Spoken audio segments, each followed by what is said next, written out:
Most of the time when I've gone portable, I've used pretty simple antennas, normally omnidirectional or at most bidirectional. Antennas like the half square or end-fed inverted V are bidirectional, but when it comes to making an antenna that fires only in a single direction, it's a bit harder, especially if you want a deep null off the back. Well, one simple antenna, it's 2 elements, but apparently does give you that deep null, is what's been described by G4ZU as the jungle job. That's because the original antenna was built in an African village where they just used bamboo and bits of wire.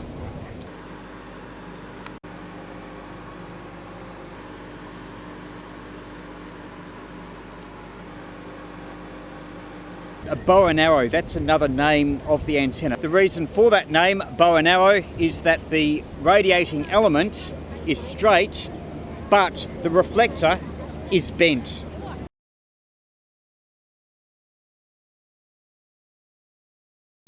There are some benefits of having a bent reflector.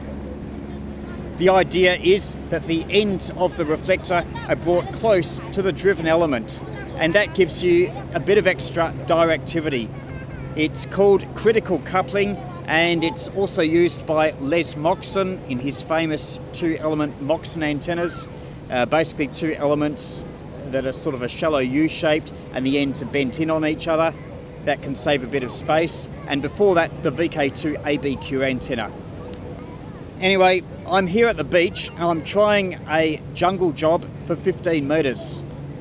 Right here is a skrid pole where I've got the main element, about 7.2 metres long, but contrary to popular belief, the main element's length is not that critical, especially if you're using an antenna coupler. What's more critical is the length of the reflector.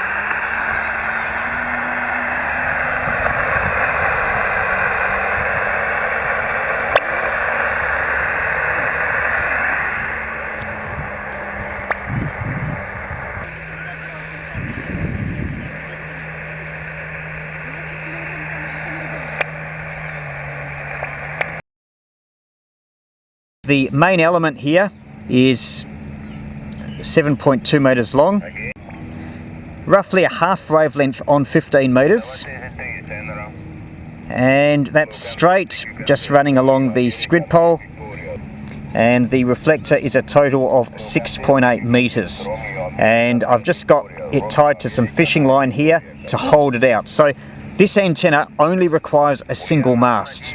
The bit of the reflector is about 3 metres out from the skrid pole. I've got a small antenna coupler. I was able to tune this up on 15 metres with either 1 or 3 microhenry, so not that critical. I've described this antenna coupler before.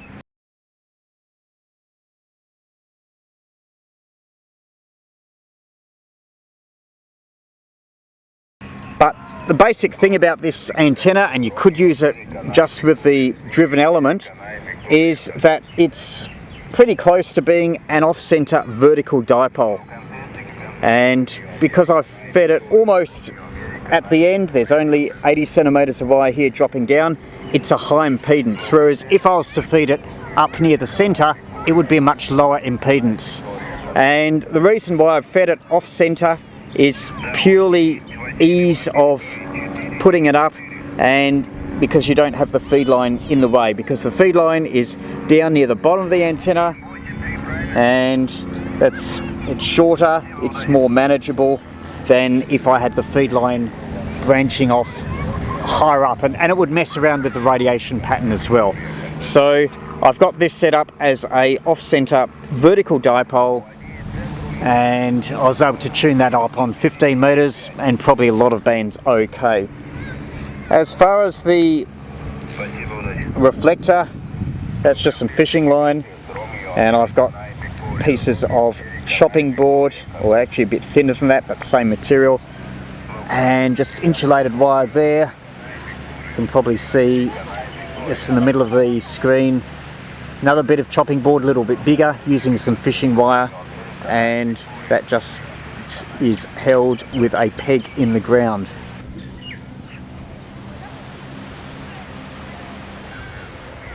And as I mentioned before, on 15 metres, the distance between the driven element and the reflector at most is 3 metres. I'm standing right under it, so you can just paste that along the ground. I'd recommend having a look at this, trying it with antenna modelling software, but very roughly the radiation pattern is something like this. So actually more like that. So it's a very broad main lobe, and if you get the coupling correct, and it can be a bit finicky, you've got it right if you've got a big front to back ratio. When I was looking at it on the antenna modelling software, it was a front to back ratio of something in the range of 15 to 18 dB front to back ratio, which is pretty good. It's almost about as good as a 3-element Yagi.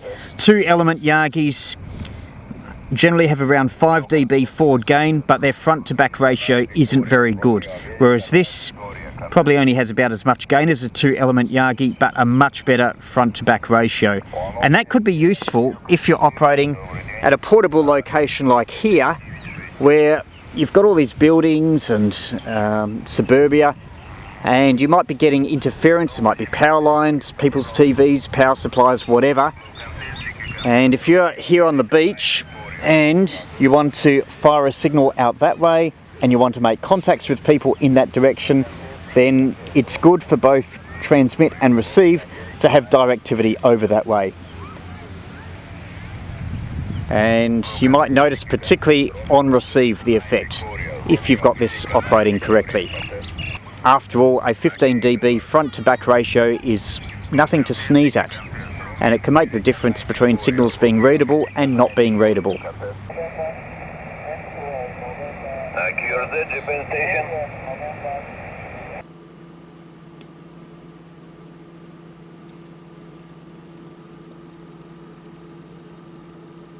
Here's the radiation pattern, and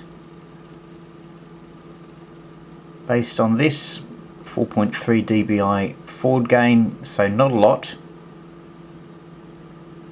but off the back here's 12.6, so a difference of around 17 dB. Quite a good front to back ratio for such a simple beam.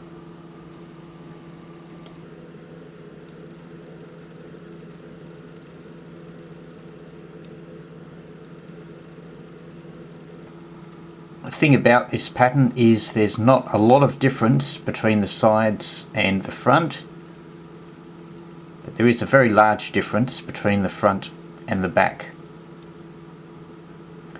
So this is a very good radiation pattern if you want to work signals in a broad direction, and that can include very long distance signals. Like if you look at a map and you look at, say, long path beam headings between, say, southeastern Australia and Europe, and you've got a map centered on southeastern Australia, then a lot of Europe is spread over a very wide range of angles.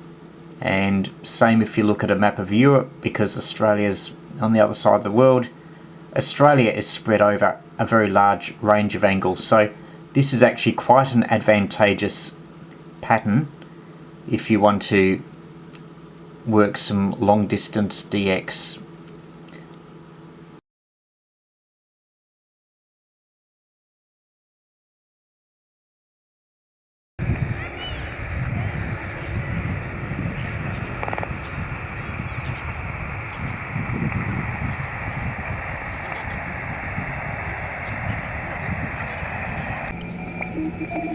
You might need to cut an experiment with the reflector for best directivity.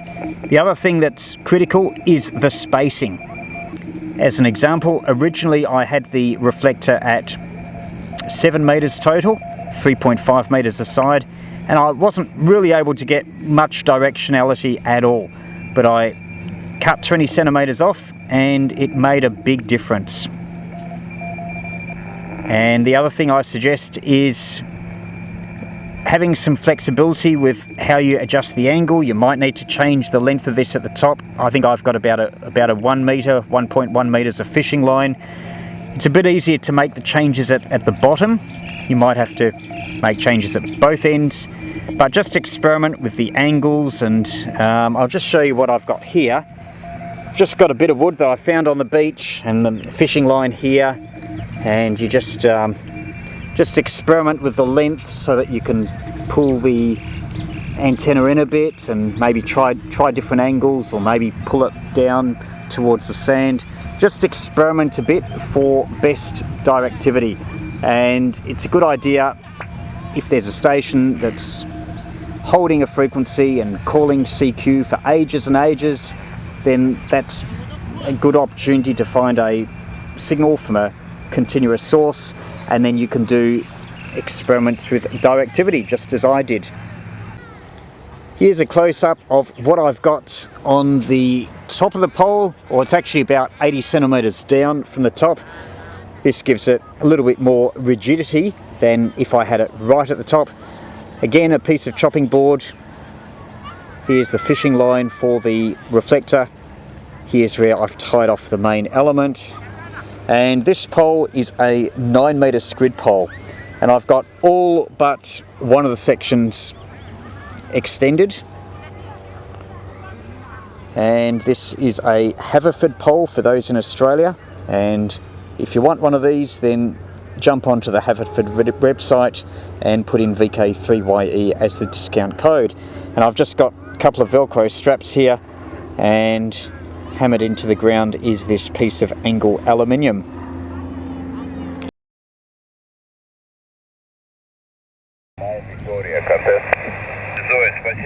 We're on 21 megahertz and there's a contest happening. Don't know what it is, but there's a Russian station who I think is pretty much directly to our north, and they're calling CQ contests. So I'll wander around with the antenna, or should I say just the reflector, to see if there's any difference in the signal as I move the reflector at various locations.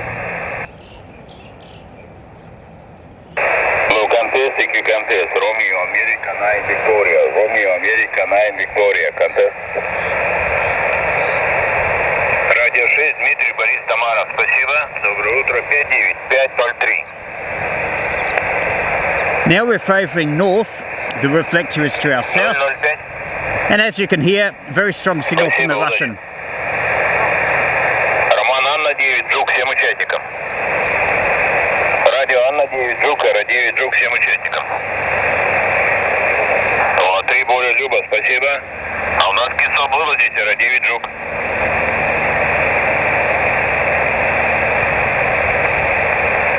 Всем участникам радио Анна 9 Джука, 9 Джук всем. No contest, CQ contest, Romeo America 9 Victoria, Romeo America 9 Victoria contest. Now we're beaming west. Ну давайте повторим.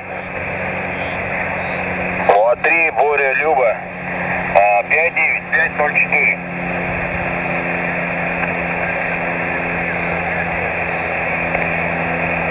А еще раз? Еще раз номер. 311. Beaming west, and the Russian is still quite strong.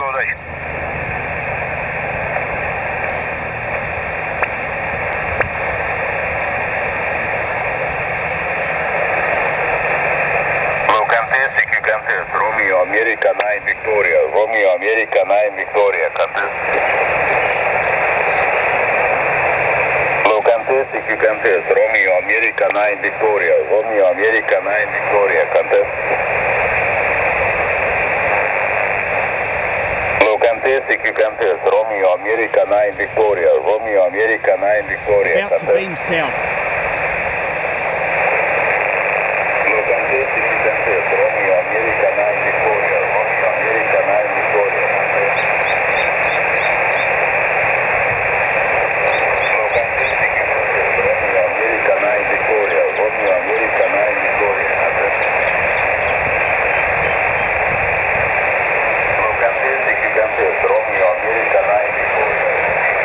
Right now we're beaming south.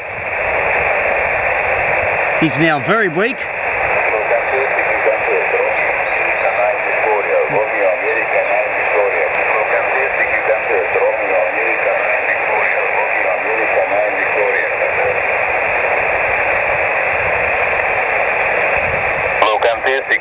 Romeo America 9 Victoria, Romeo America 9 Victoria, contest.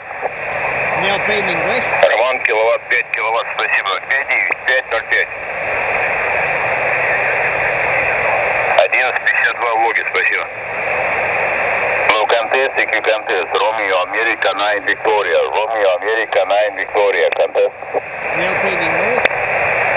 No contest, EQ contest, Romeo America 9 Victoria, Romeo America 9 Victoria, contest. No contest, EQ contest, Romeo America 9 Victoria, Romeo America 9 Victoria, contest. No contest, EQ contest, Romeo America 9 Victoria, Romeo America 9 Victoria, contest. No contest, EQ contest, Romeo America 9 Victoria, Romeo America 9 Victoria, contest. No contest, EQ contest, Romeo America 9 Victoria, Romeo America 9 Victoria, contest. That was pretty conclusive. Not a lot of difference when we were beaming west, north and east, but when we were beaming south, there is a clear null. At least 10 dB, possibly 15 dB, as the antenna modelling seems to suggest. I've got no idea of the gain of this. There might be a small amount of gain over just the straight vertical. The antenna modelling suggests around 4 dB, but the most significant thing with this antenna is the difference on receive, with a good front to back ratio. Thus, if you're operating portable and wanting to work stations in one direction and not the others on the higher HF bands, a G4ZU jungle job is possibly the ideal antenna for you. And a great thing is it only needs a single pole. Compared with a vertical antenna, you're really only taking a bit of extra fishing line and an extra wire, and you too can have a directional antenna.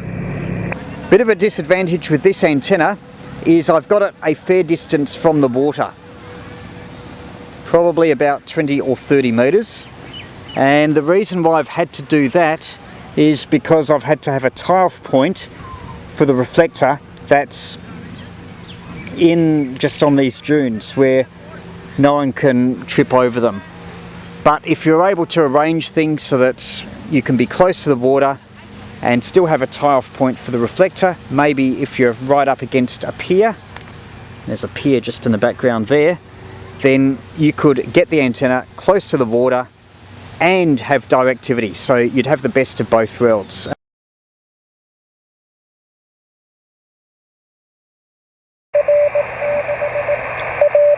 Now here's JS3OMH, where I just worked. We'll just see how the antenna's directivity affects their signal.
Yeah, VK3, Yankee Echo Portable.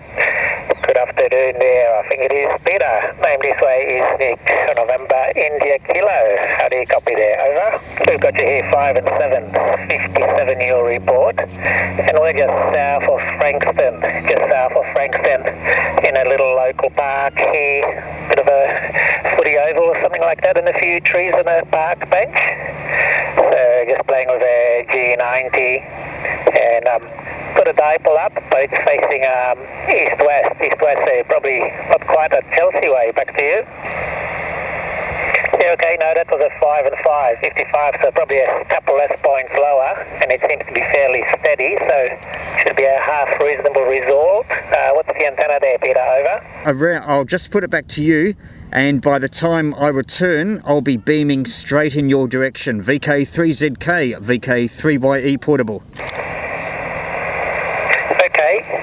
Jungle jog, we'll have to look that one up, but it's 2-element vertical. It sounds like yeah, that's always interesting to get 2 elements. Depends if you're running ground wires and getting them all mixed up. I'm always a bit confused with trying to get 2 elements when you're portable with a vertical, but maybe I'll try it one day there. Sounds pretty interesting. Back to you, Peter. Yeah, right, well, I've got you back up to 5 and 7, 57, but I think that was like your first report there. So yeah, wondering, is it a bit like a rectangle sort of setup on the pole, is it? Over? I'm now pointing north, so before your S9 plus on the meter, now I'd imagine I'm back down to a 5 and 5, over? Yeah, no, QSL definitely down to 5 and 5 and nice and steady, so it's, yeah, I'd say that's a fairly reliable result there, because the signal's not really fluctuating. It was fairly steady on a 7. Yeah, I guess that's a good advantage there, Peter, isn't it? Because with two squid poles, it's a bit of a work to move it around. You're really sort of setting it up for one direction to work Europe or something like that, and you stay that way. But if you want to move it around, to have just to spin the fishing line, walk around the pole and face it in a different direction, and like you're saying, getting 15 dB front to back always helps, doesn't it? So that's our look at a very simple beam that you can put up, very cheap, very light, vertically polarised, so ideal for beach portable, and about 2 S points front to back ratio. So that could be quite handy. Looks just the thing for portable operating, so put one together and let me know how you go in the comments. It'll be great to hear from you. Every successful QRP outing needs a good antenna. To get some ideas, check out my books, Hand-Carried QRP Antennas and More Hand-Carried QRP Antennas. For more information, visit my website vk3ye.com or search their titles on Amazon.